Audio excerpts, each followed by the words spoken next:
Boa tarde, gente. Não, esse é o espírito. Eu sou o Juliano, temos tanto aqui quanto na plateia pessoas muitíssimo especiais, tem muito para falar. Acho que é um filme sobre o qual a gente pode conversar livremente. Então. Ao meu lado aqui, Severino Dadá, montador do filme e um dos grandes montadores do cinema brasileiro, um grande artista que trabalhou desde os anos 70, né, Severino? Sganzella, Rosenberg, né, uma rapaziada muito forte.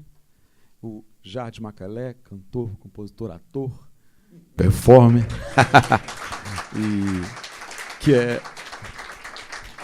que faz não só as canções, mas o som do filme, né? Captação de som, esse crédito aí foi. Total. E Emanuel Cavalcante, grande figura do cinema brasileiro, enfim. Impossível contar a história do cinema brasileiro sem essas pessoas aqui do meu lado e sem das pessoas que estão aqui na plateia. Tem um encontro muito especial hoje. E me parece um bom ponto se vocês contarem a história, como é que vocês entraram no Amuleto, como é que foi o convite do Nelson, acho que a participação de cada um foi diferente. Não sei se Severino foi ao set, de alguma maneira na gravação você estava próximo, só pegou na frente. Como é que foi seu envolvimento no Amuleto? A minha entrada no Amuleto foi o seguinte. Na época, eu já tinha montado alguns curtas e feito pré-montagem de longa-metragem, porque eu começo no cinema no final dos anos 69, sabe? Né? Aquele negócio, assistente de produção, continuista, segundo assistente de câmera, aí vai fazendo um bocado de coisa, assistente de montagem e tal, aí não, vou ficar... Aí quando eu vejo a viola, aquele negócio vai para lá, vai para cá, emenda e sonoriza e não sei o que, eu digo, eu vou fazer isso, porque tem muito diretor aí que é montador e ele não monta, ele sempre contrata um montador para fazer o trabalho, e aí montador é uma raça que sempre tem trabalho, né? E eu aqui... No Rio de Janeiro não tinha parente, nem tinha ninguém por mim, a não ser as amizades de atores e técnicos da máfia nordestina, né? Que sempre me deram apoio, essa coisa toda, a Irmandade do Sertão. Né? Eu sou pernambucano, Cavaca é alagoano, Jofre era alagoano, né? E outros mais. O Chico Santos era paraibano, né? E eu tinha muita amizade com o Chico Santos, a gente estava sempre junto, esse negócio todo. E eu acho que foi o Chico, juntamente com Cavaca e com o Jofre, que falaram para o Nelson, porque Nelson estava precisando, na época, de uma pessoa assim para sincronizar um material que ele tinha filmado na Amazônia, que era um documentário longo, assim, chamado... Na época tinha o nome de Projeto Aripuanã, eu me lembro bem disso. E que tinha muito material...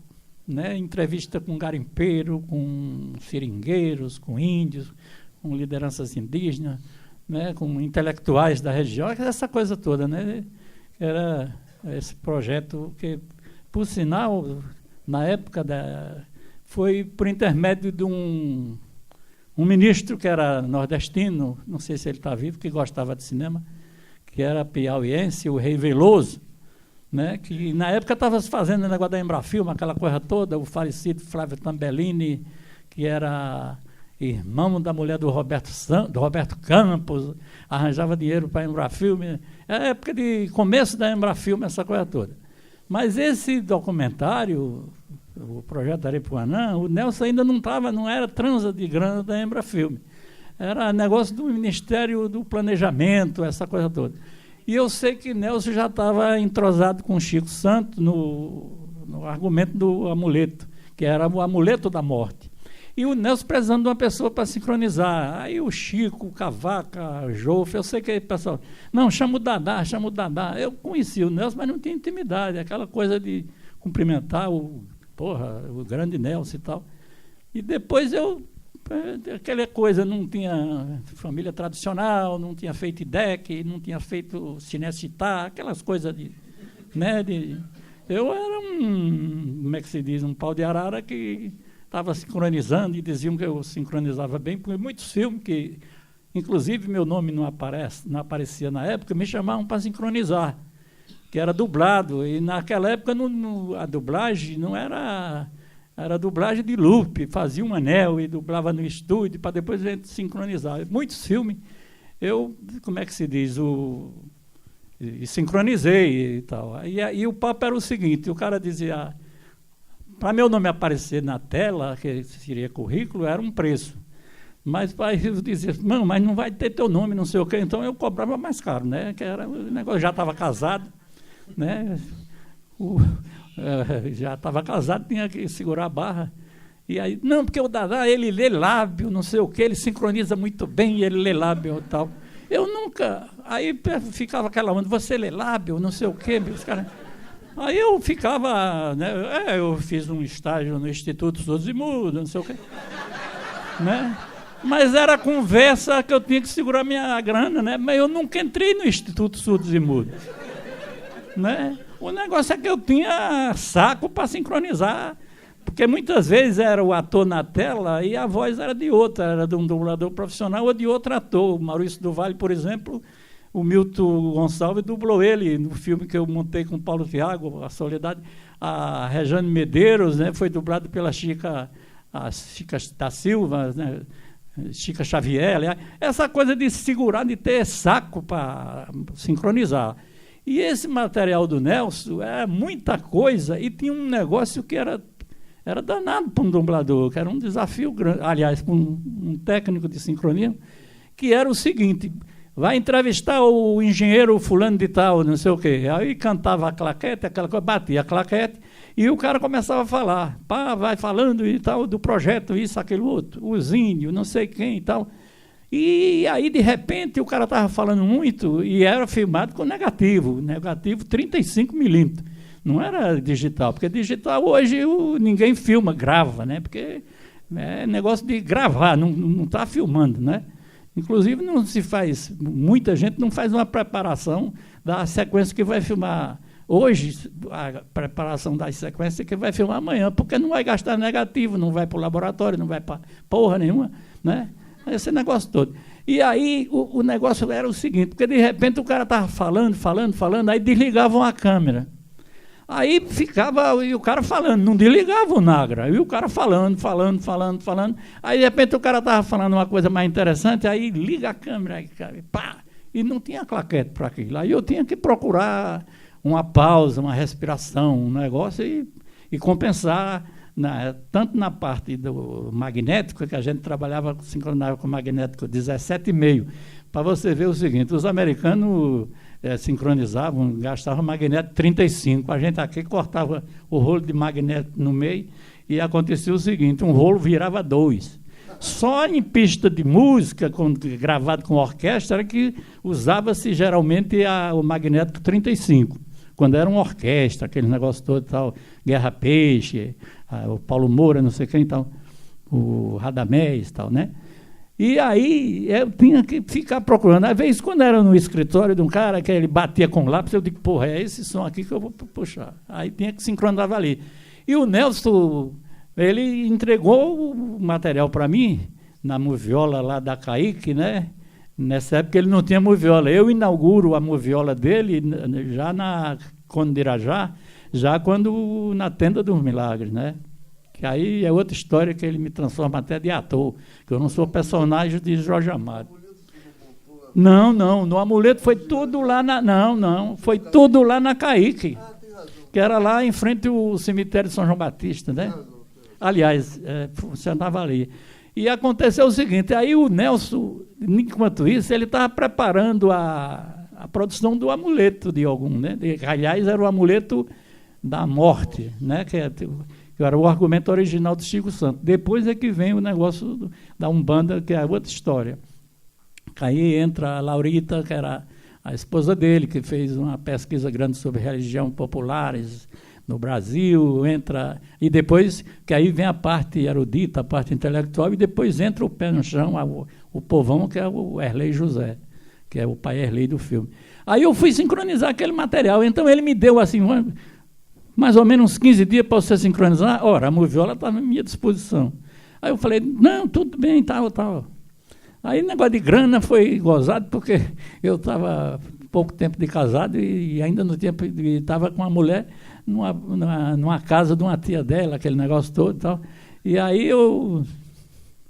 Como é que se diz? Aí ele falou, mas quanto é que você quer? Não sei o que e tal, tal. Eu sei que foi o seguinte, aí eu pedi um preço. Aí eu falei, não, o senhor diz aí, tal, como é que é e tal, porque é um trabalho, vamos fazer um pacote e tal, tal. A moviola vai ficar à minha disposição. Eu sei que ele, lá nos orçamentos dele, ele de repente anotou um negócio assim, disse, tá bom, isso aqui ou vamos discutir. Aí quando eu vi, eu digo, puta que pariu, eu ia pedir metade da metade disso aqui, rapaz. Né? Aí eu sei que na hora, aí eu já fiz um vale, aquele negócio todo, para começar, já fiz um vale, já de uma grana para botar em dia, alugar o apartamento que foi lá, e essas coisas todas. Eu sei que eu comecei a sincronizar o material, e aí, em lugar de 15 dias, aquele negócio todo, numa semana eu estava com tudo sincronizado, tudo organizado. E ele, de repente, ele telefona lá para Kaique, aí pergunta assim, eu quero falar com o Dadá, então, tá. Aí o cara lá da Kaique, esse senhor lá, disse, Dadá, é do seu Nelson Pereira, não sei o que e tal. Aí ele... Como é que está indo? Não sei o que. Eu disse, eu já terminei. Está tudo sincronizado, tudo organizado. Eu disse, como é que é? Não, eu já terminei. Disse, é porque me falaram que você lia lábio. Está certo, está certo. E eu também não ia desmentir ele, dizer, não, senhor Nelson, eu nunca li lábio e tal. Esse negócio de ler lábio eu deixei rolar, porque foi bom pra cacete na época, né? Eu defendi uma grana, sempre segurei a barra com esse negócio de ler lábio. Eu nunca li porra nenhuma.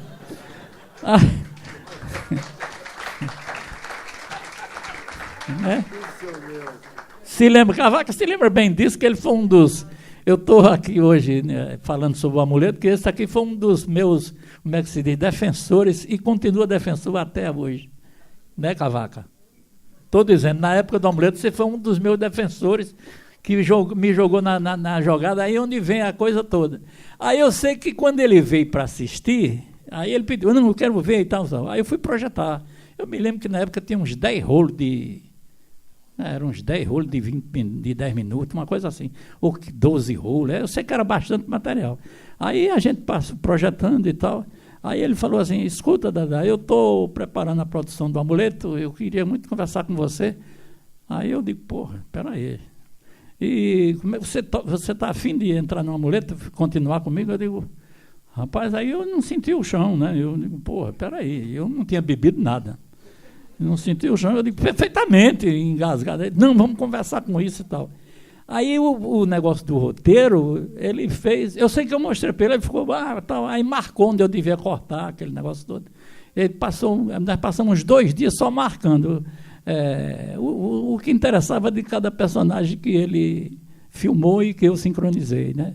E também eu separei todo o material que não tinha som, eu separava, classificava, aquele negócio que eu tinha pego toda essa manha de assistente de montagem com o falecido Nelo Melli, que foi um argentino, grande montador, a quem eu devo muito, que ele me ensinou a pescar, ele não me deu só um peixe, ele me ensinou a pescar, tanto que quando eu faço um documentário sobre o Geraldo José, que foi outro grande irmão, outro amigo, eu dedico a memória do Nelo Melli, aí é outra história. Aí eu sei que Nelson, o negócio do roteiro, aí começou, aí pediu nomes nomes assim, essa coisa toda e tal, um nome para botar nos personagens. Eu dei um bocado de nome, eu sei que teve alguns nomes que foram aproveitados.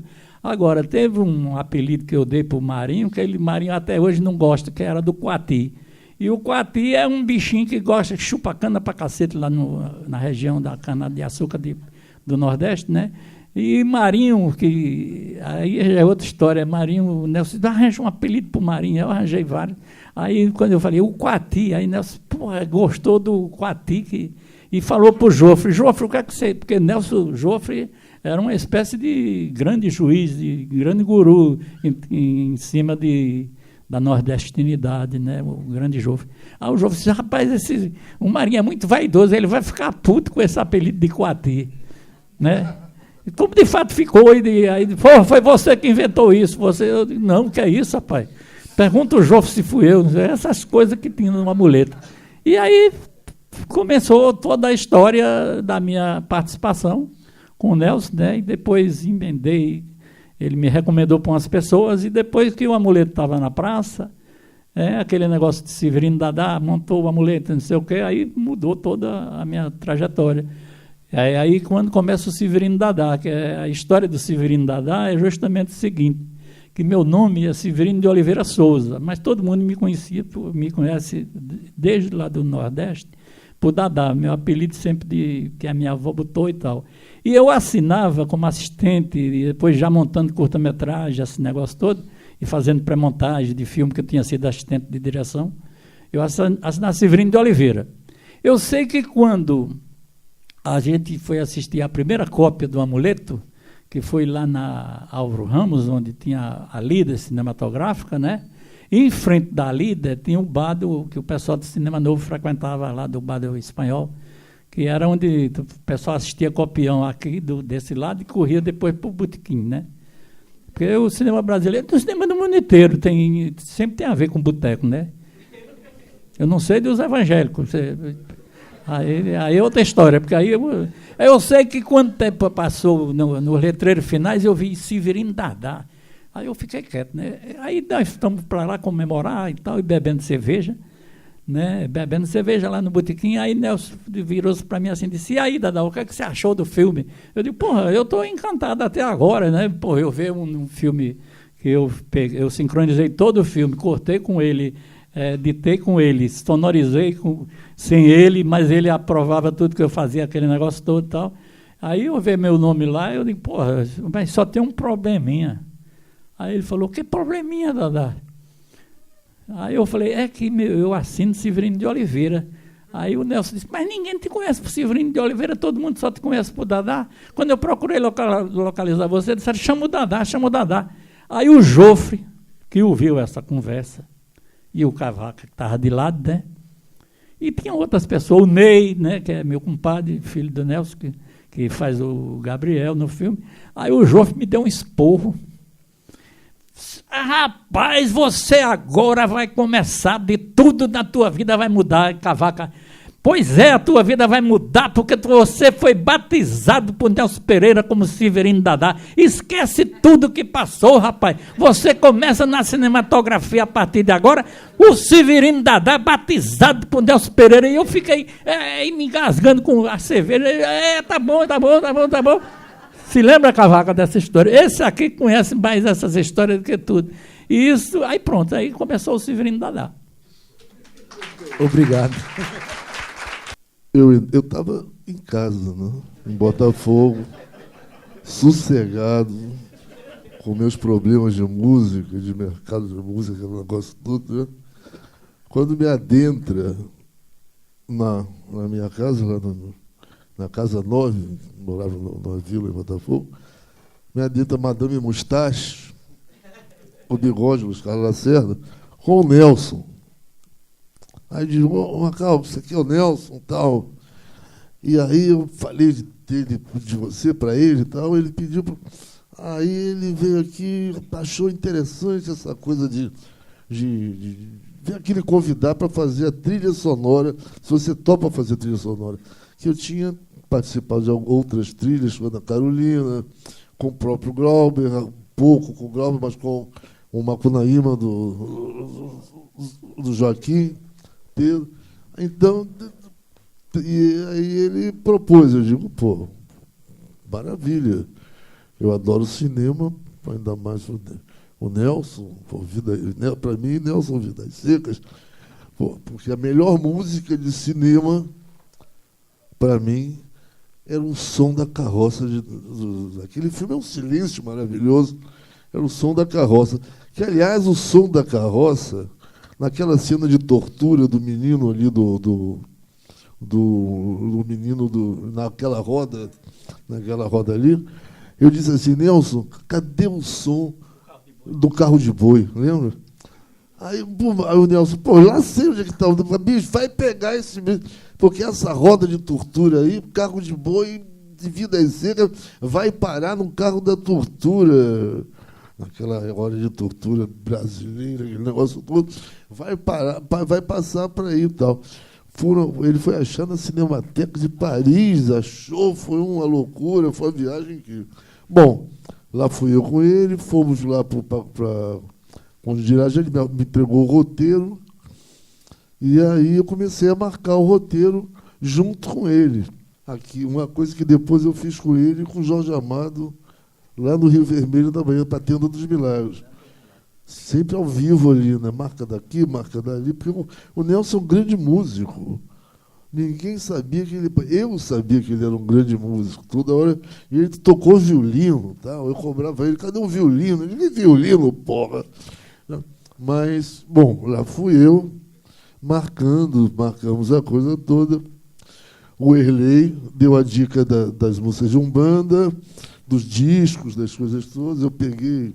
Ressuscitou o JB de Carvalho, se lembra? Foi, JB de Carvalho. Que gravava nos anos 30, anos 40, ele gravou 78 rotações, até os anos 50, 78 rotações, com pontos de Umbanda e Quimbanda. Foi. Discos e tal.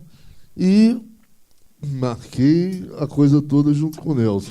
Quer dizer, aquele primeiro movimento do roteiro, porque o Nelson tem roteiro, mas não tem, né? Ele vai inventando as coisas pelo meio do caminho. Eu não sei como. Ele me vendo tocar um violão, uma violinha, assim, para a coisa para a ideia da abertura do filme, e do cego, para o personagem do cego Firmino. Eu estava tocando a violinha assim, bem, tentando imitar o Sérgio Ricardo lá no Deus e o Diabo. Né? Aí o Nelson disse assim, porra, você vai ser o cego Firmino. Eu digo, eu não sou ator, Nelson. Não, mas como é que eu vou fazer esse negócio? Nada, é só você ser como você é. Aí eu digo, pô, genial, então...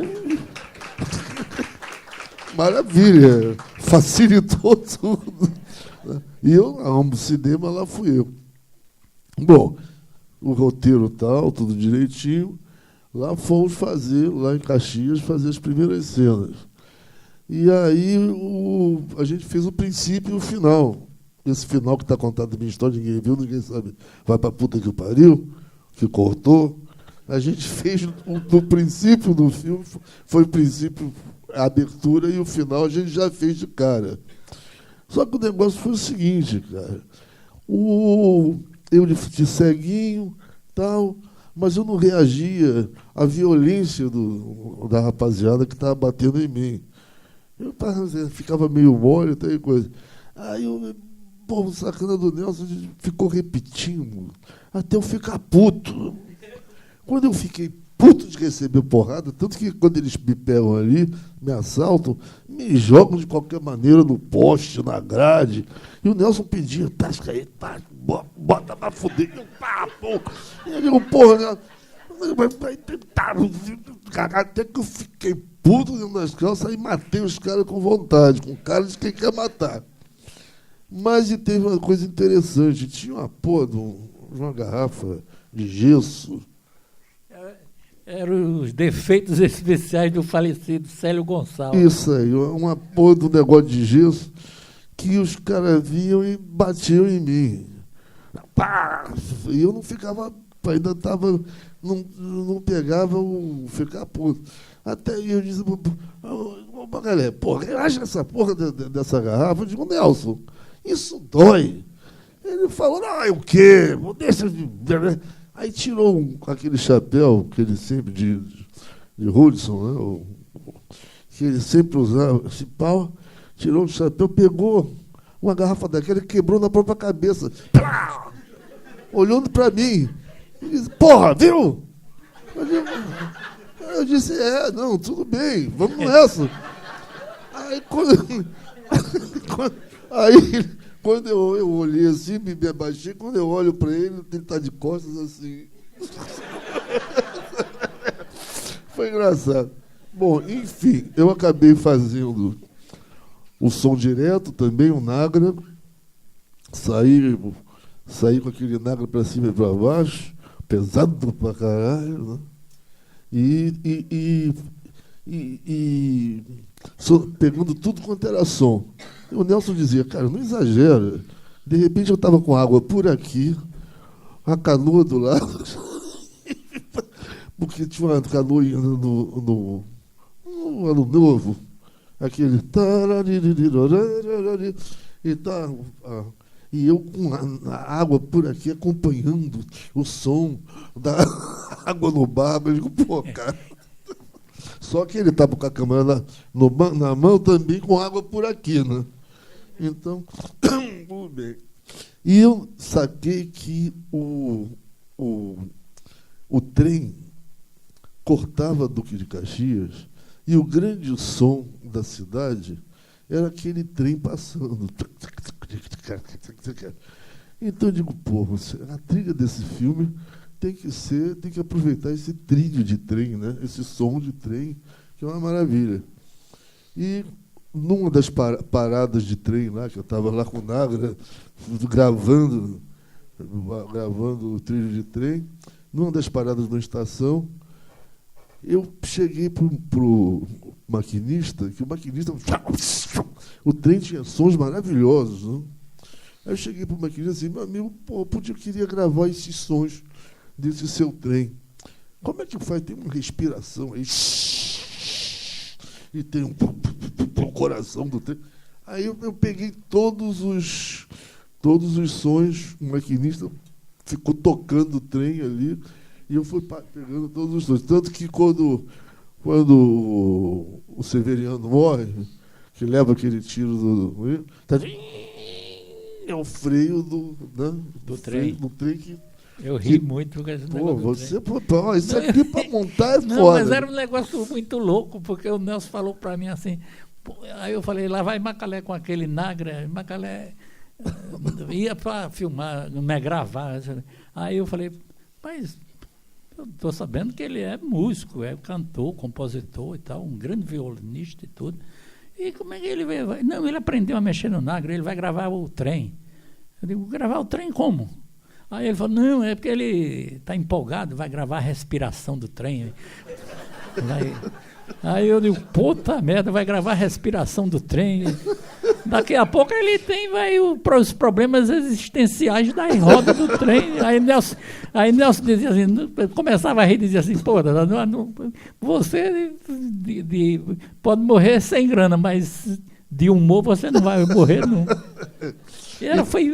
Sinceramente, foi... A minha experiência com o Nelson foi assim, muita cerveja e muita conversa, muita risada. E teve um negócio também, o seguinte, desse negócio do Ano Novo. O Geraldo José falou para mim assim, porra, o Macalé vai quer gravar a respiração do trem. Aí eu falei, pô, no teu arquivo não tem não o trem respirando? Aí ele, não, eu nunca gravei trem respirando. Eu digo, pô, porque evitava dele ir lá para Caxias gravar. E o rei do som, né? E o Geraldo tinha na época já 12 mil sons catalogados, uma coisa assim, né? Mais um. Mas aí eu saí com a porra do Nagra e tinha o final do Ano Novo e tal. E tinha um pessoal embaixo da árvore tocando os tambores dos atabaques da noite do Ano Novo. Aí, cara, maluco, eu subi na árvore para botar o microfone assim para pegar o som dos atabaques. O Nelson adorava essa história para contar para todo mundo. Aí estava a dedicação. Aí entrou um cara bêbado. O cara doidão, bêbado, e começou a mexer no tambor dos caras tocando. Eu disse, meu amigo, por favor. O cara... Meu amigo, pô, sai daí que estamos gravando.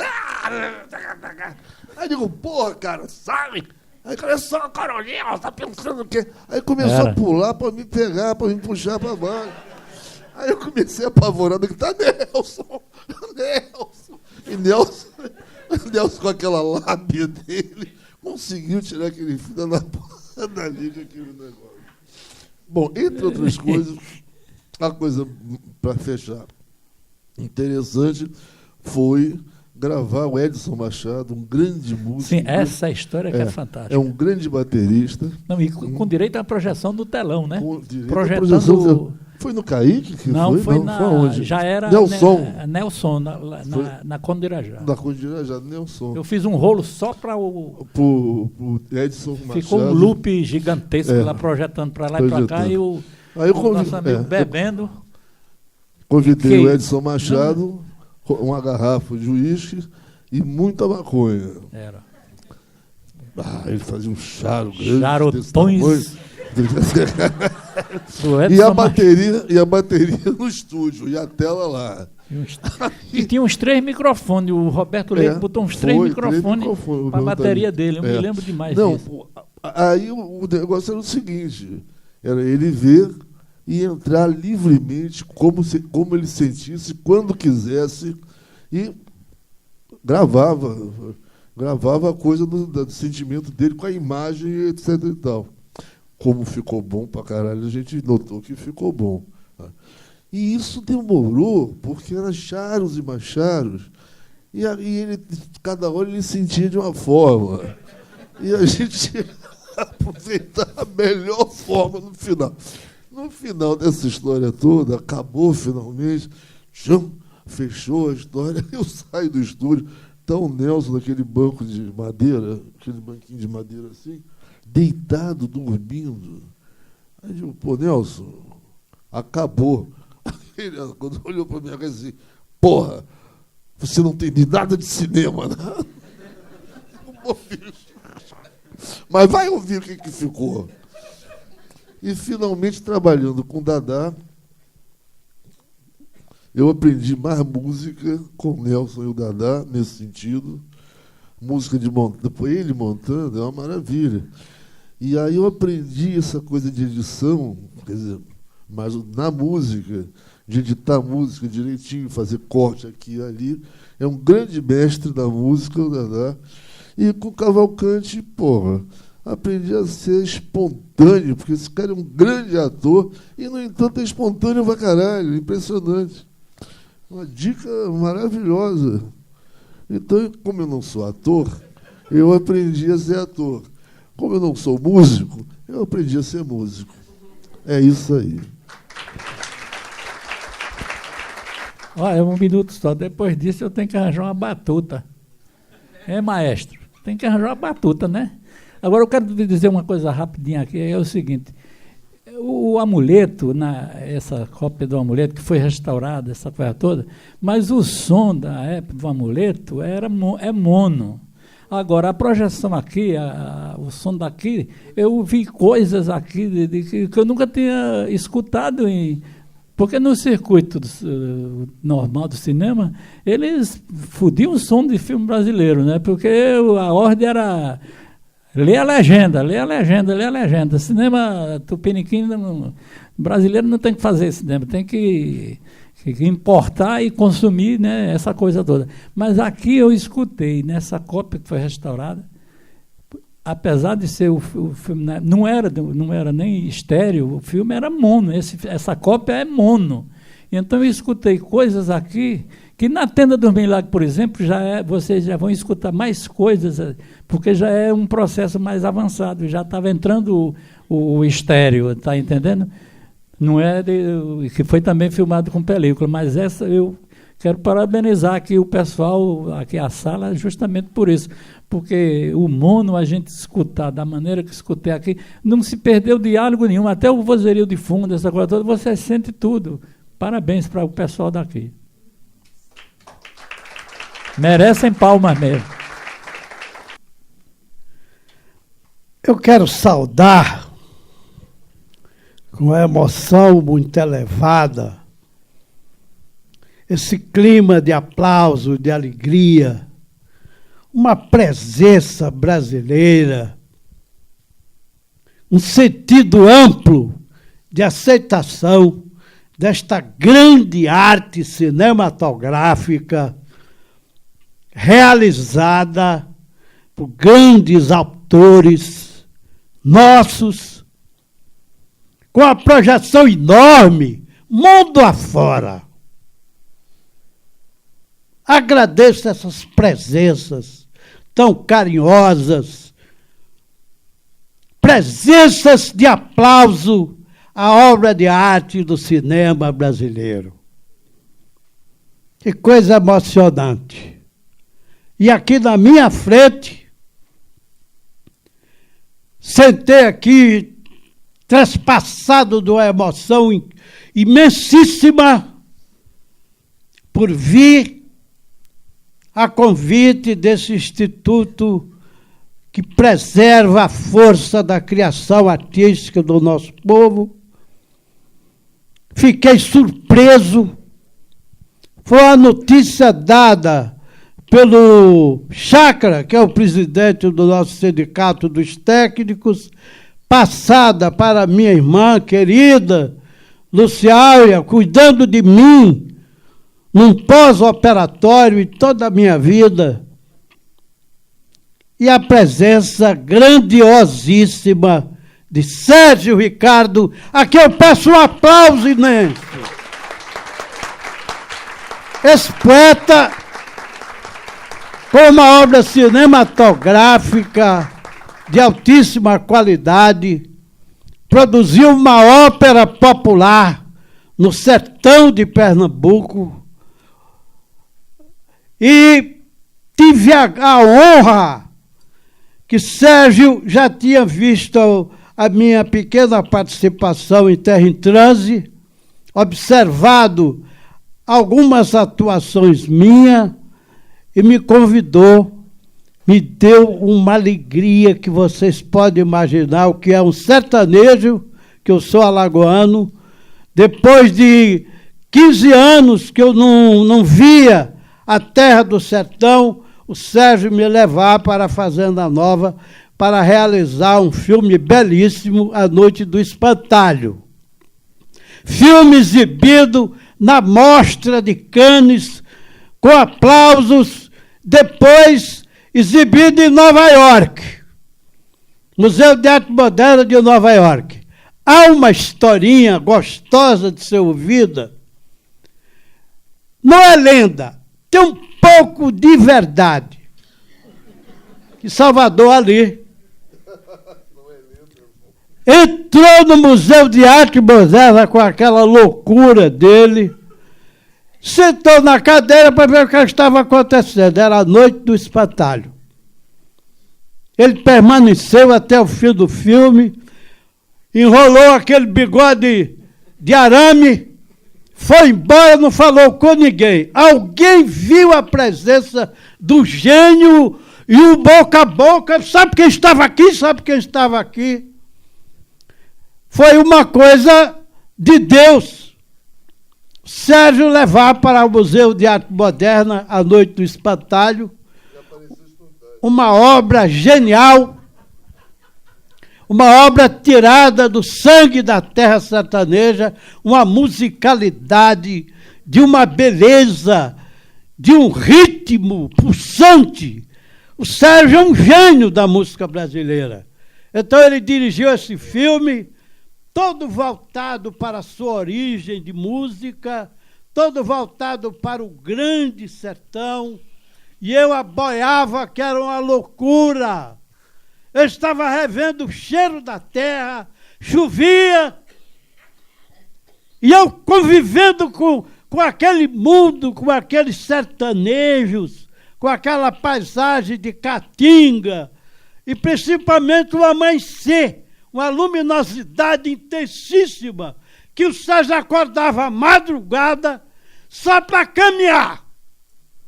Antes de começar a filmar, o Sérgio caminhava aquele sertão ao redor e voltava alucinado com o grande e genial Dib para dar início às filmagens da Noite do Espantalho. Uma festa.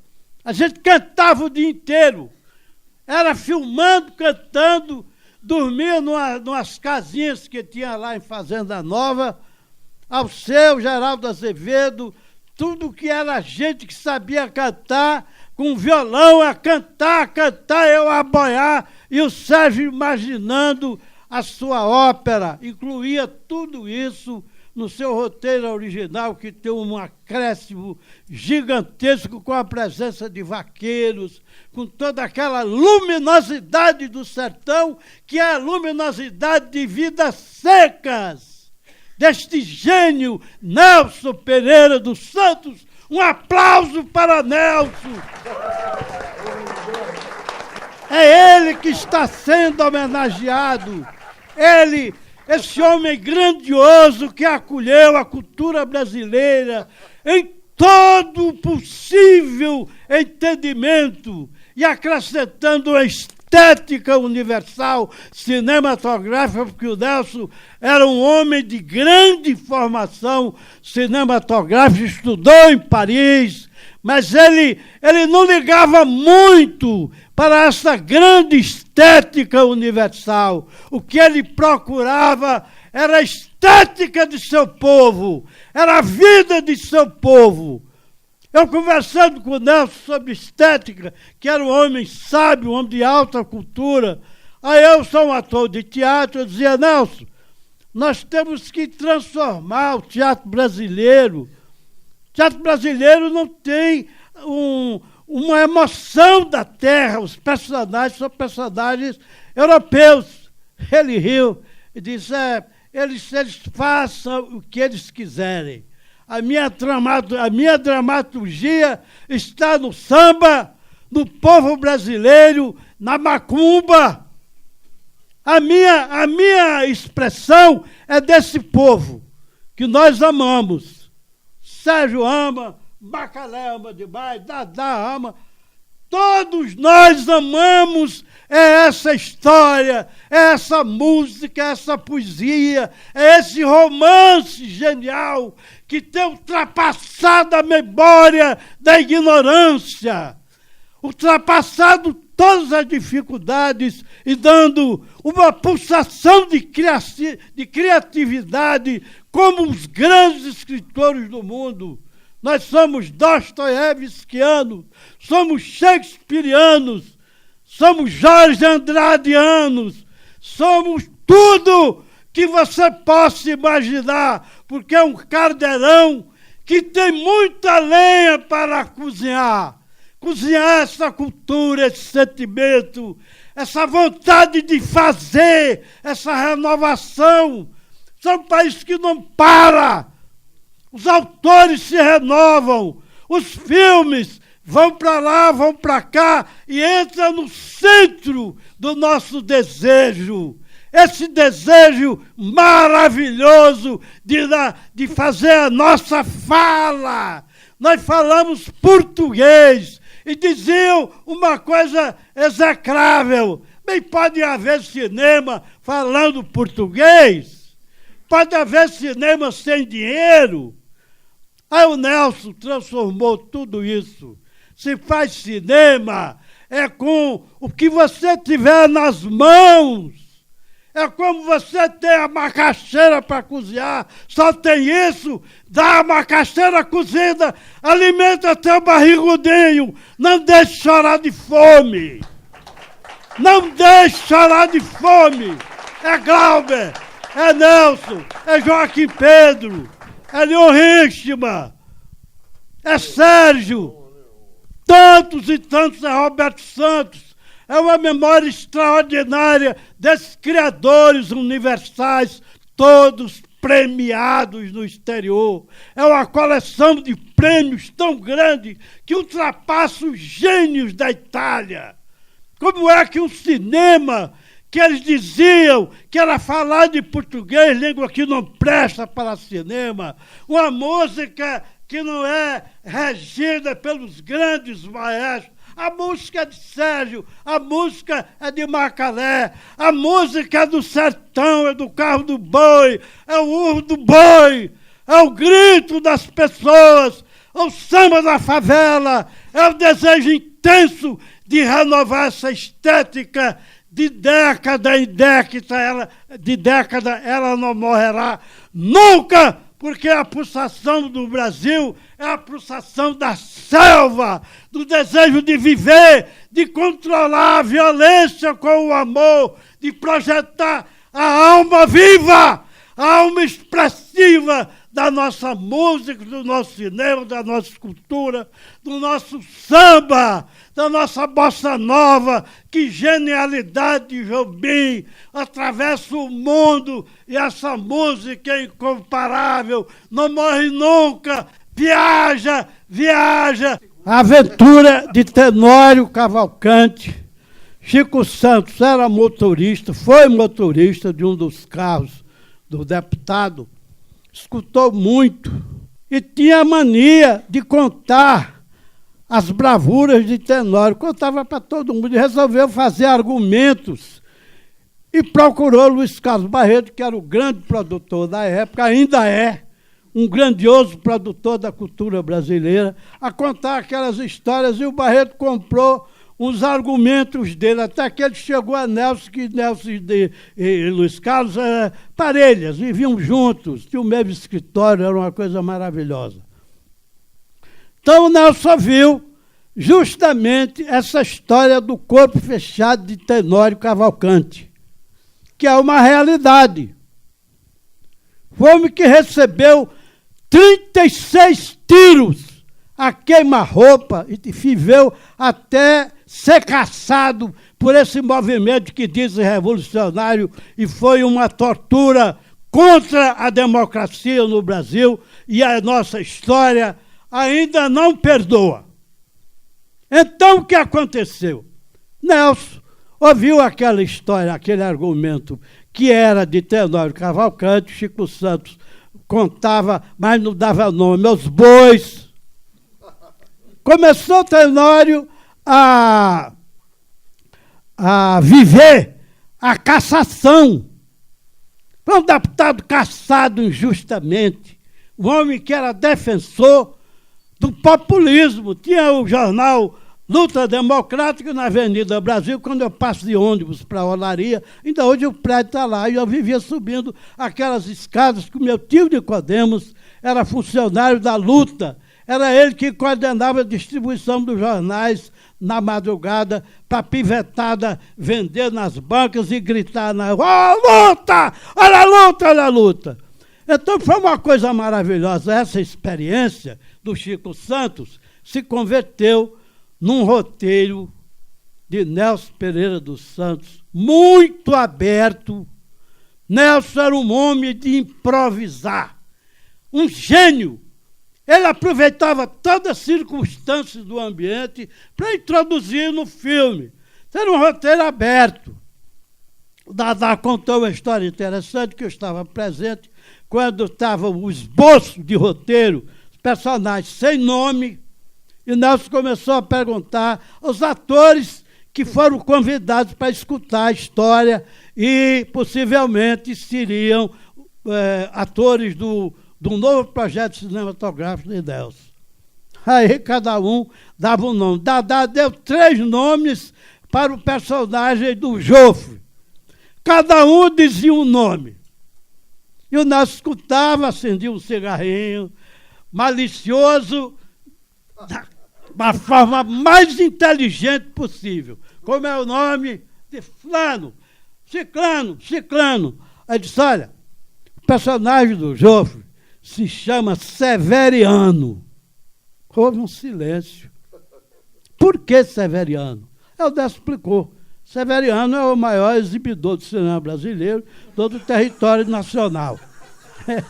Então, se ele exibir o cinema brasileiro, merecia uma homenagem. O Nelson era muito amigo de Severiano, porque no aperto, quando a censura engrossava demais, que eles corriam para fazer alguma abertura de exibição, o cinema era perseguido. Só se podia ver aqui uma enxurrada de filme americano, são uma grande qualidade, é um cinema amado pelo mundo inteiro, mas não queriam deixar que a gente exibisse essa produção criativa, artesanal, de uma forma própria, que só eles sabiam como fazer seus filmes. Não adiantava você entregar regra, você inventar uma tecnologia, era aquela câmerazinha que tinha, entendeu? Os rebatedores, O Nelson eliminou aquela história dos grandes arcos, que é a coisa do cinema de estúdio norte-americano. Tinha o sol, tinha a luz, tinha a ventania do Brasil que atrapalhava o som direto.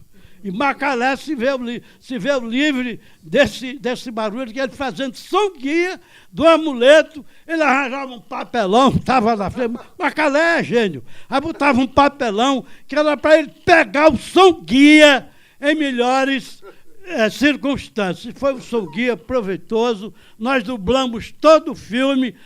O Dadá cortava o loop, exibia na sala de dublagem, e a gente ficava com o som guia no ouvido, reproduzindo aquilo ali. Aí Deus me deu uma memória privilegiada, foi Ele que me deu. Aí eu não precisava do som guia. Fui eu que fiz o diálogo, então eu já sabia fazer isso. Eu não preciso do som guia. Não, mas bota. O Nelson era extremamente disciplinado. Bota o som guia. Faça o que você quiser, mas tem que ouvir o som guia. Tudo bem, você tem que respeitar a ordem do diretor. Autor, serve a mesma coisa. Quando eu fui dublar A Noite do Espantalho, ele me fez um cantor de ópera popular, né? Então, eu gravei esse loop umas 50 vezes. O tom mais alto, o tom mais baixo, meio termo. O Sérgio não se conformava de jeito nenhum. Aí, vamos tomar um café. O café é a salvação da lavoura. Aliás, o café é a coisa mais saborosa do ser humano. Veio da Ásia, né? Os portugueses trouxeram para o Pará. E do Pará, o café se expande para fazer a fortuna do Estado do Rio, que veio para o Estado do Rio. Isso aqui foi a pioneira, plantadora dos cafezais mais lindos, que deram riqueza e casarões fenomenais por aí afora nessas antigas fazendas de café. Passou para São Paulo, passou para o Paraná. O Espírito Santo, pertinho, diz: eu não vou ficar de fora, eu quero café para mim. Espírito Santo, São Paulo, Minas Gerais, Paraná. Hoje só tem café em Minas Gerais, em alta escala, Espírito Santo. São Paulo abandonou o café pela cana-de-açúcar e cortou o barato do Nordeste, que vive da cana-de-açúcar, das engenhocas, passou para os engenhos e passou para as usinas. São Paulo achou pouco, fez a maior produção canavieira do mundo e a maior produção de álcool, que ele chamou etanol, mas eu sou da antiga, álcool é álcool. Então, é o maior exportador de álcool do mundo, de laranja, do Diaba 4. É uma economia poderosa. E os salários são baixos e o povo vive passando o que o diabo gosta. Salário baixo e essa questão horrível de você querer imprensar o povo brasileiro no canto da porta. Abra a porta, seu sacana, que o povo quer passar. Então, amuleto, quando nós chegamos em Caxias, começamos a filmar na casa de Tenório Cavalcante, a Fortaleza, que deu uma saudade enorme, recanto a recanto, aquela mesinha onde Tenório jogava baralho com poucos amigos, a piscina, o corredor, toda aquela sequência do Severiano tramando as coisas, é tudo ali junto da piscina de Tenório Cavalcante. Tenório estava vivo, morava na Vila São José, em Caxias, no sítio dele. Ele vinha pouco para Fortaleza, mas a família vivia na Fortaleza, mulher e filha solteira, e as casadas vinham para o conchego da matriarca, Dona Zinda. Aí, tudo aquilo é verídico. Aquela cama onde Nelson aproveita para fazer as cenas com a Nessi Rocha, essa atriz grandiosa que me deu lágrimas nos olhos, olhando aquela força, aquela beleza, aquela humanidade. A Nessi, deitada na cama de Tenório e Dona Zinda. Aquelas xícaras de porcelana chinesa que é usado é o serviço da casa de Tenório Cavalcante. Tudo foi colocado à disposição do filme. E Tenório só ouvia lá da Granja, São José, o que era que estava acontecendo, estava faltando alguma coisa. Interrompendo o dia de folga, eu fui visitá-lo. Como é que está, primo? Estão sendo bem tratados, muito bem tratados, melhor não podia. Olha, qualquer coisa você me telefona. Então era tudo liberado. Um homem que acolheu o cinema brasileiro da forma mais completa, mais humana, e conversava muito com o Nelson. Quando ele vinha visitar no dia de folga, o Nelson sabia e ia para lá conversar com ele. Tenório viu o filme, a exibição gloriosa de Amuleto de Ogum, no cinema da Praça do Pacificador, a multidão caxiense que nunca tinha visto nada acontecer ali, só tinha bala, banditismo, e Tenório Cavalcante que mostrava a lutinha e dizia: eu luto pelo povo, os que não podem lutar, eu luto por esse povo. As panelas vazias são os tambores da Revolução.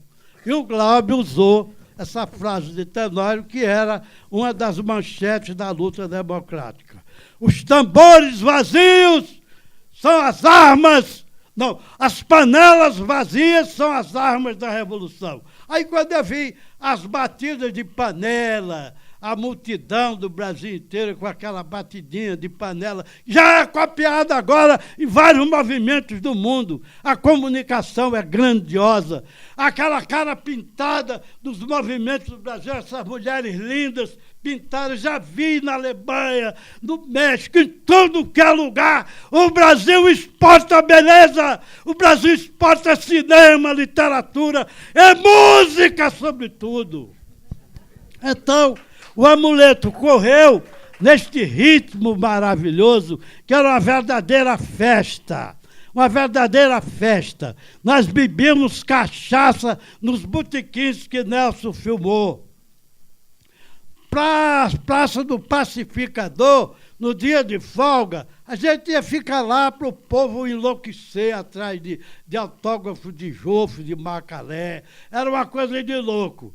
Então, o cinema brasileiro tem o estipêndio de grandeza humana, de procura da reflexão.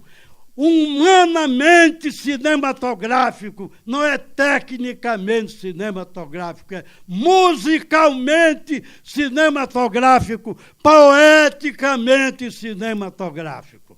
Então o Amuleto se realizou com a Nessi, com o Joffre, com o Ney, Carnera, a Nessi, que deixa uma saudade, o Joffre.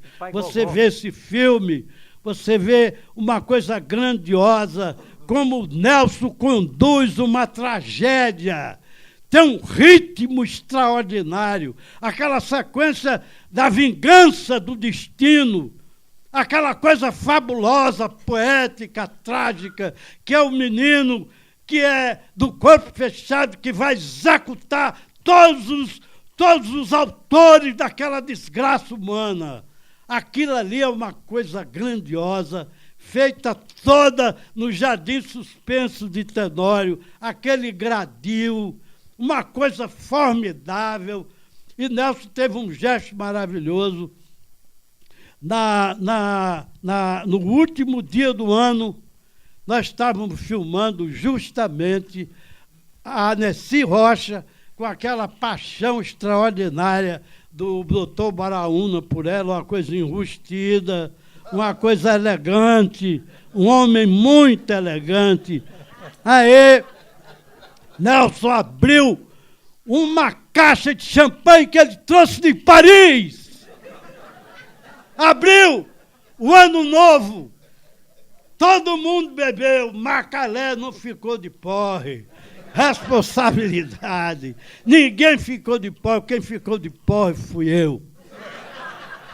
Eu estava tão envolvido no doutor Baraúna, da expressão que aquilo é um alter ego de Nelson Pereira dos Santos, advogado, humanista, comunista, uma coisa expressiva.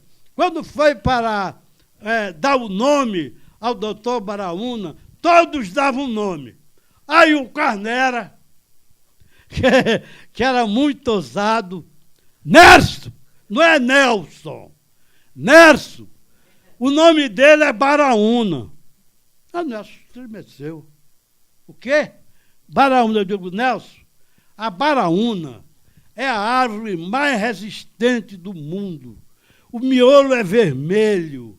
Não há tempestade que destruam a Baraúna. Cai o raio, ela resiste, pede 3 galhos, mas a raiz é profunda, que ela vai beber água onde Deus manda. São lençóis grandiosos que irrigam todo o sertão e eles não trazem esses lençóis para cima para pagar água cara. Explorou a população coberta de pobreza e epidemia. Então, Nelson disse, como é? A Baraúna é vermelha. Olha,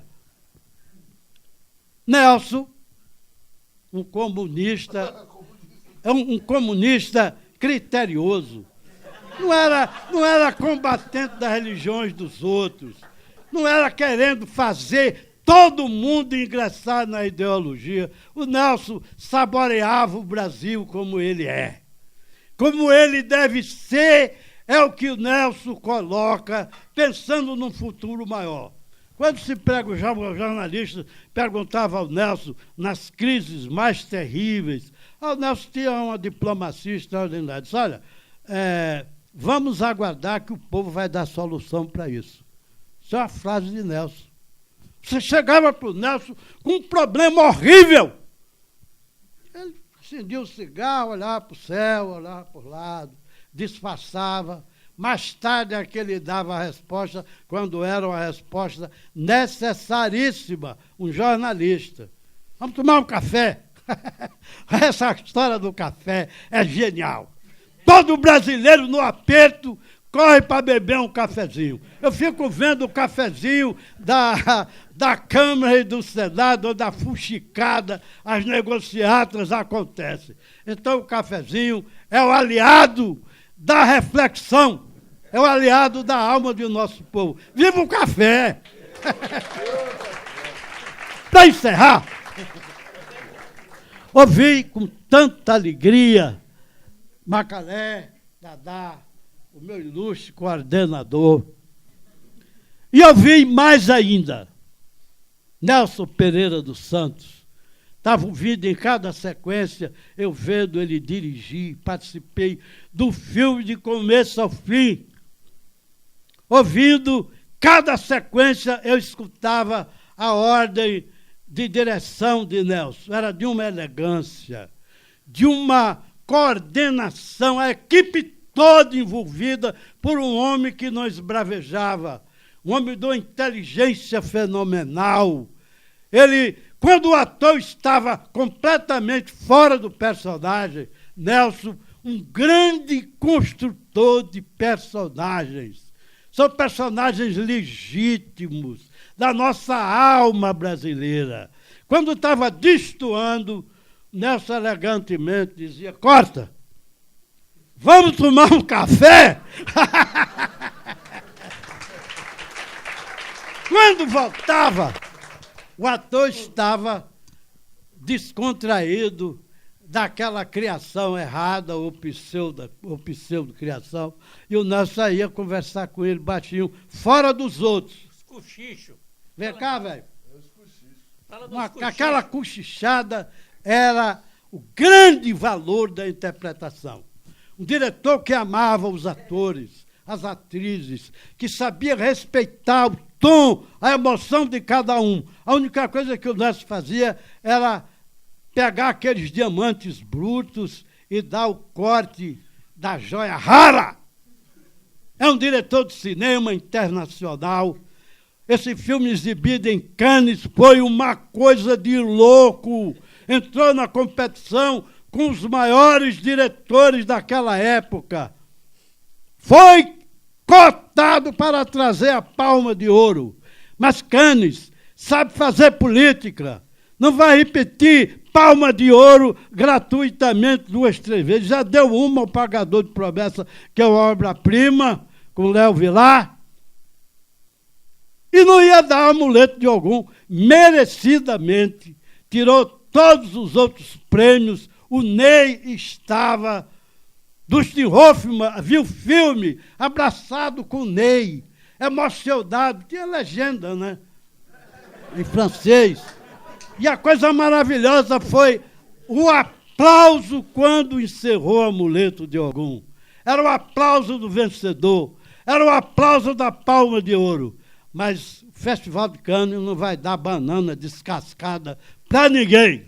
É político, faz muito bem, é o maior festival do mundo, continua ressurgindo grandes autores, novos filmes, e tudo cinema de autor. Não leva teu filme de indústria lá, cheio de tiroteio, bobagem, reacionarismo. Não entra nem, a comissão não recebe, devolve, sem nenhuma palavra.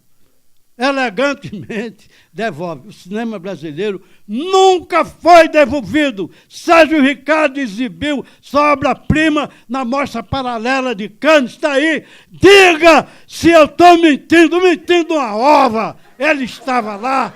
Glauber estava com Sérgio Ricardo. Glauber vibrou com o filme. E Glauber vibrou com o Amuleto de Ogum. Eu estava no escritório com o Nelson. Quando o Glauber liga para Nelson, coincidentemente eu estava ali, e o Glauber estava tramando, que era um habilidoso defensor da cultura do nosso povo, do nosso cinema. Então o Glauber estava tramando com os jornalistas de Le Monde, dos grandes jornalistas da França, que ele tinha um prestígio grandioso. Um brasileiro de alto nível internacional, principalmente um brasileiro brasileiríssimo. Então ele telefonou, o Nelson falou com ele. Glauber, falando bem baixinho. Aí disse, Glauber, você sabe quem é que está aqui? O Cavalcante. Deixa eu falar com ele. Eu escutei, que eu estava perto. Quando o Glauber, quando o Nelson passou, eu disse, eu vou passar para o Cavalcante. Ele disse, olha, o Amuleto é o Amuleto. É um filme de Ogum. Glauber tinha uma vibração enorme pela cultura brasileira, afro-brasileira, o candomblé. Esse filme é um grande ensaio de nossa grande cultura. A Umbanda que os orixás têm outras determinações que não as determinações do candomblé. O candomblé tem seus orixás e tem o candomblé de caboclo. São 2 candomblés, vários terreiros, mãe de santo cada uma com a cabeça feita dentro do segmento da história do seu orixá de cabeça. E Nelson, quando chegou na Bahia, é para o outro filme. Muito obrigado por tudo! Que Deus abençoe vocês com saúde, prosperidade, que atravessemos as crises pensando no amor de nossa família, na nossa amada e querida pátria brasileira. Viva o cinema brasileiro! Viva essa turma maravilhosa! O Dadá montava tudo. Chanchada, filme de arte, documentário de qualquer tipo. E o Dadá tem uma vantagem, que o Dadá tem intuição, né? O Dadá montando é uma coisa que ele fica botando a cultura dele no filme dos outros. Aqui cabe um forrozinho. Aqui cabe um forrozinho. E acabava botando um trechinho. Não, Dadá, não pode, rapaz. Não, aqui cabe um forrozinho. Frases. O Amuleto de Ogum está cheio de voz de Dadá, dublando figurante. E Dadá é sempre uma coisa impressionante do cinema, porque ele tem o cinema no sangue. É um homem que veio do interior, que vivia vendo cinema naqueles poeiras maravilhosos e, acima de tudo, radialista, né? Uma vez eu fui para a Bahia e encontrei um dos maiores técnicos de cinema da nossa história. Foi o técnico do Glauber. Filmou todos os filmes com o Glauber, que é o Rock. Então o Rock, contando história, que ele estava filmando um livro de Jorge Amado na cidade onde Dadá morava. Quando o Rock chegou com a equipe, parece que o filme foi Seara Vermelha. Foi Seara Vermelha. Quando o Rock chegou com a equipe, que arranjou uma pensãozinha lá, tratou para fazer mais barato, botou a equipe toda, aí foram procurar uma bodega para tomar uma cachaça. Aí o tiroteio comeu. Era tiro dentro da bodega, a gente correndo, gritaria. Aí o Dadá estava no rádio e bancou o Orson Welles. Senhores e senhoras, acaba de acontecer na Praça de Deus, o Rock me contando, né? Uma coisa detestável, a bala comeu, coisa e tal. Aí o Rock disse, quem é esse cara? Aí o bodegueiro disse, não, é o Dadá, é o locutor do serviço de alto-falante. Não era rádio, é o serviço de alto-falante. Então o Rock é uma história tão grandiosa, fizemos muitos filmes, foi o principal técnico de Glauber Rocha, todos os filmes de Glauber Rocha, o Rock ia. Quando o Glauber resolveu filmar na África, o Rock foi para lá por conta própria. Pagou a passagem e encontrou o Glauber e disse, mas você me esqueceu? Não, eu estou aqui. É meio fanhoso. Ah, o Glauber, fica aí, eu dou um jeito. Que já tinha as equipes montadas, mas o Glauber não podia filmar sem o Rock. Eu tive a felicidade de filmar com o Rock, na Bahia, o Cascalho, e outras coisas maravilhosas com o Rock. A Jornada Internacional do Cinema da Bahia. O Rock era preciosíssimo. Era ele que assistia dia a dia, ia para a sala de projeção, ajudava tudo, carregava lata de filme na cabeça para botar na sala de exibição. E o grandioso Guido Araújo, falecido, fazer companhia o Nelson, que os dois são de Rio 40 Graus e Rio Zona Norte. Então a história do cinema é entrelaçada de amizade, de muita sinceridade entre si, e um ajuda o outro. Unha e carne! Essa história do que o Cavaca fala é o seguinte, é que eu comecei no serviço de alto-falante, muito novo lá na cidade de Arco Verde, que é uma cidade bem maior do que a cidade que eu nasci. Eu nasci numa cidadezinha chamada Pedra, que é vizinha de Arco Verde. Por sinal, eu quero dizer para vocês o seguinte, que eu realizei um sonho em novembro do ano passado, que eu filmei um curta-metragem na cidade que eu nasci. Chama-se Pedra porque tem um lajedo gigantesco, essa coisa toda, né? E aí eu fiz um curta lá agora e tal, e que já montamos e vamos entrar em mixagem agora. Tive um pequeno apoio da Secretaria de Cultura do Estado de Pernambuco, porque eu sou pernambucano, aquele negócio todo, e mantenho ainda o RG de Pernambuco, essa coisa. Há 50 anos que eu estou aqui. Aí eu começo, garoto, muito novo, no negócio de serviço de alto-falante, do Cinema Bandeirante, que era o gigante da Praça da Bandeira, na cidade de Arco Verde. Quem trabalhava num cinema daquele não pagava ingresso no outro. Então eu assistia diariamente um filme inédito, né? Mas Arco Verde hoje é uma cidade que tem o quê? Tem 85 mil habitantes na cidade de Arco Verde. Estão construindo lá um shopping center que vai ter 3 cinemas desses de vender muita pipoca e só ver filme de super-herói americano, né? É o que existe mais, né? Então o que acontece? Eu fui locutor, aquele negócio todo e tal, e por incrível que pareça, eu pertencia, já naquela época, eu pertencia à Juventude Socialista de Arco Verde e tal. É tanto que quando Miguel Arraes, que era prefeito do Recife, se candidatou a governador em 62, eu fui um dos locutores que viajei pelo sertão, dentro de Kombi, apresentando comício de Dr. Arraes e tal. E que depois trabalhei no governo dele, em Cabrobó, na ilha da Assunção, num assentamento. Era um plano piloto de reforma agrária do governo Arraes, que disputava com o governo Jango essa coisa de reforma agrária e tal. E que me resultou o seguinte, eu fui em Cana no dia 2 de abril de 64, na cidade de Arco Verde, e que tirei uma série de umas cadeias lá em Recife, e não respondi processo, não respondi nada, mas em Arco Verde quando eu volto, era um leproso. Muita gente que se dizia de esquerda, que era raizista, corria. Teve vários caras que se diziam amigo meu, que farrava comigo, que de repente eu vou por uma rua, um cara me vê de longe, aí passa por outra rua para não conversar, não falar comigo no meio da rua naquela época. Que foi uma época, assim, logo, né, nos primeiros meses do golpe de 64, foi a época da delação, terrivelmente, principalmente no Nordeste, que tem as influências das ligas e do governo de Arraes e de outros governos progressistas. Aí eu venho, depois eu volto para a rádio, mas a rádio depois, quando eu inauguro a rádio, eu volto para a rádio. Mas aí eu já organizei negócio de cineclube lá em Arco Verde, participei do movimento cineclubista, aquela coisa toda e tal. E depois vou para o Recife, né, porque não dava mais para segurar a barra em Arco Verde, que não, era coisa de manjado, qualquer. Eu vi o embaixador americano ia visitar o Recife, aí em Cana, em Arco Verde, fulano, em Caruaru, fulano, todas as grandes cidades, em Cana. O embaixador já foi embora, libera esse pessoal aí e tal.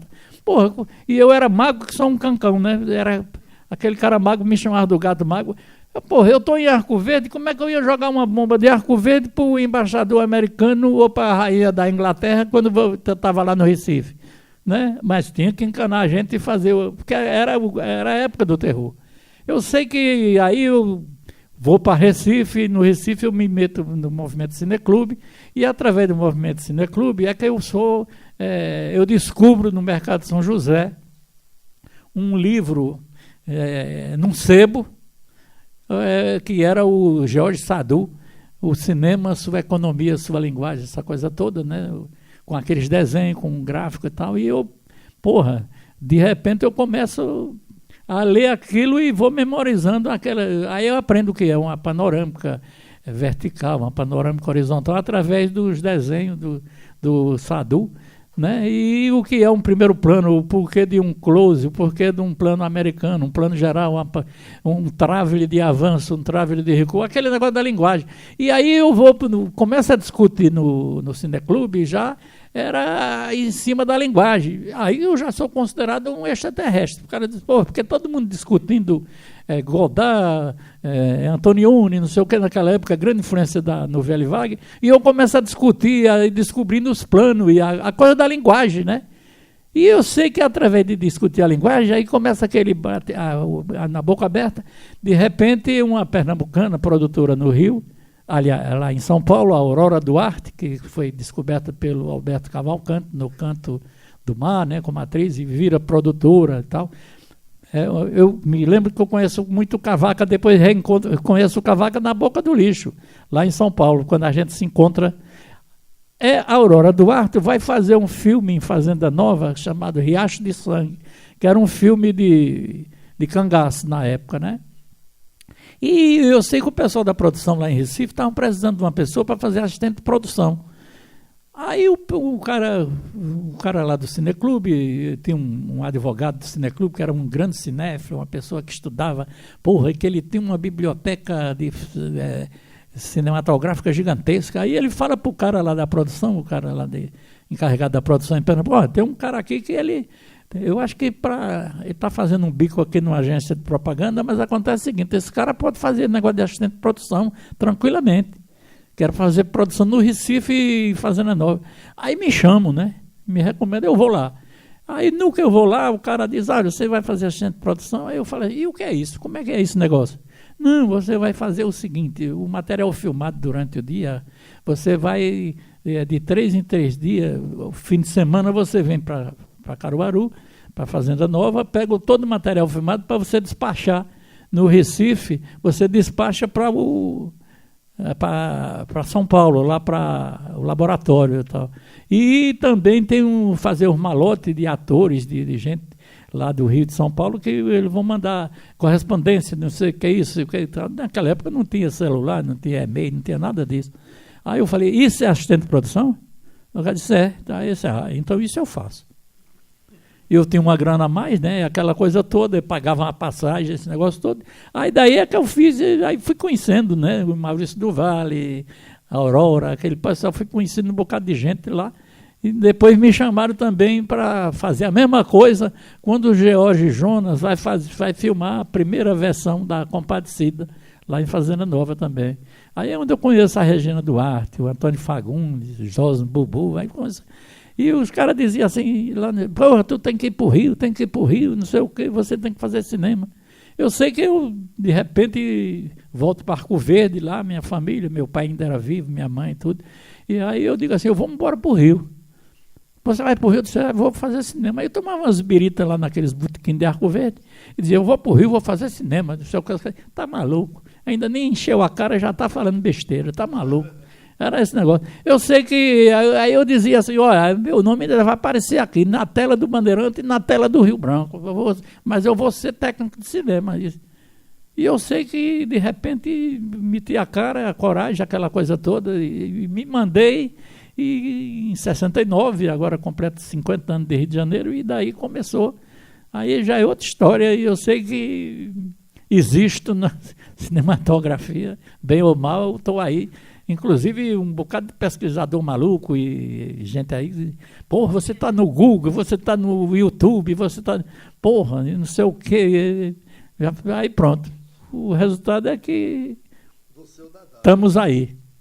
Eu tenho a minha filosofia, inclusive, eu tenho uma filosofia que é o seguinte, eu vou falar agora uma coisa bem de sacana, que uma pessoa que Deus o tenha, que foi uma grande figura, meu amigo, eu tive a honra de contracenar com ele, essa coisa toda, com minha grande experiência de ator na Tenda do Milagre, tal, que foi o Hugo Cavano, eu editei som de vários filmes dele, ele dizia uma coisa que eu adotei depois, é o seguinte, quem tiver medo de cagar, toma sorvete. Você estava falando das 64, ditadura e tal. O filme, a censura, o Amuleto foi tranquilo? Cortaram alguma coisa? Como é que foi? Cortaram a tortura do garoto. Isso aí foi cortado para a exibição, mas depois voltou, né? Nelson entrou na justiça, aquela coisa toda, e depois. Mas cortaram a tortura. Aquele negócio dos meninos. Mas acontece o seguinte, cortaram em cópia. Teve cópia, umas cópias que cortaram para mostrar para censura, mas não foi cortado nem no óptico, nem no negativo. Isso aí não cortou, não. Aí depois E tinha cinemas que aí exibia teve muito cinema que exibiu sem os cortes. E eles não... Né, a dona Solange, a corriola dela, não estava em todo... No que fizeram o corte numa cópia, que aliás é a cópia que não é comerciada. Porque o negócio é o seguinte, na época, isso no mundo inteiro, quando tira-se a primeira cópia de um filme, principalmente na época do negativo, a primeira cópia não ia para o cinema comercial. Essa primeira cópia é estudada pelo diretor, por técnico de som, por montadores e principalmente diretor de fotografia, para poder fazer uma nova correção de luz, um novo banho, essa coisa toda, para poder tirar as cópias que depois seriam comercializadas. Então, a cópia que foi cortada para a censura, eles eram tão burros, foi a primeira cópia. Aí cortaram, mostraram para eles, maravilha e tal. E não pode. Eu sei que vai para Cannes, que inclusive que foi para vários países da América Latina, foi a cópia integral. Essa cópia que vocês assistiram aqui, do jeito que está aqui. Só que essa cópia é uma cópia restaurada, que muito tempo depois essa cópia foi restaurada, essa coisa toda, nova cópia, inclusive uma limpeza no som, essa coisa toda, mas essa cópia não é Dolby Stereo, não é 5.1, não é nem estéreo, é uma cópia mono, porque na época se transava muito o cinema mono.